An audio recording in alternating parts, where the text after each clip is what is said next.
one story that was pretty funny that I thought was really good in my mission. It happened in my training. We were teaching this group of drunk guys, which never is good. But a couple of them seemed very interested in kind of turning their lives around, so we were giving it a shot, and we were bringing members with them. And one time we were trying to help one of them, his name was Juan Carlos, we were trying to help Juan Carlos kind of stay off of alcohol. And these were a group of guys that their lives were basically in shambles, and they were like 5 guys living together. Turned out we showed up and it was Juan Carlos's birthday. And Juan Carlos, unfortunately that night had started drinking again because it was his birthday. So they were all pretty much drunk out of their minds. And like any other drunk guy that you see that you'll see in Monterrey, they'll immediately see a güero, a white guy, and they're going to want to talk with you in English. And so they wanted to sing to Juan Carlos happy birthday in English, and one of the guys just started singing, and he just started going, happy baby to you. And I mean, they had no clue what they're saying, but we kind of just rolled with it. And so we sang happy baby for Juan Carlos's birthday, which was awesome. It was super fun. There are so many crazy, funny experiences that happen. On a more spiritual note, I guess one of my coolest mission stories is going into my last transfer. I only had 3 areas, which is very uncommon.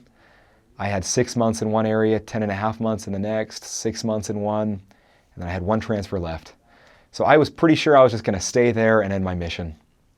But it ends up I got transferred with a newer missionary, who just had a lot of enthusiasm for the work, and he was ready to work hard.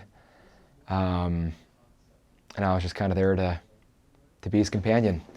And I got to the area, and we had nothing in the area book, nothing going for us. And I think that Monday, or the Monday after my first week in the area, I got an email from my bishop back home. And he had told me kind of to give everything that I had with the faith that something could still happen with 5 weeks left. And he told me that he knew there was a family kind of waiting for us. In this area, they had a very low baptizing rate. They were not known to baptize a lot. And I knew it was going to be a kind of a tough thing to do. But we both had a lot of faith. And in Mexico, in Monterrey, the current rule for the number of times the investigators have to go to church to be baptized is 3 times. So we knew that we at least needed 3 weeks to baptize somebody. And I had 5 weeks before I was going home. So we only had a 2-week window, pretty much, to find a golden family. So that week, we set the goal to talk to everybody and to focus on faith. That week, we were walking in the street and we saw a guy washing his car. He was a truck driver. He didn't really show a ton of interest at that point because he told us that he wasn't going to be home a lot because he was a truck driver, but we could come back the next week if we wanted. So we set an appointment for that coming Monday. Turns out that we go. And it was weird because I saw the appointment in my mind. I knew who it was, and I was kind of wanting to call it off and just search for more people because I didn't have a ton of faith that it would work out with his family. Turns out we get there and we're knocking.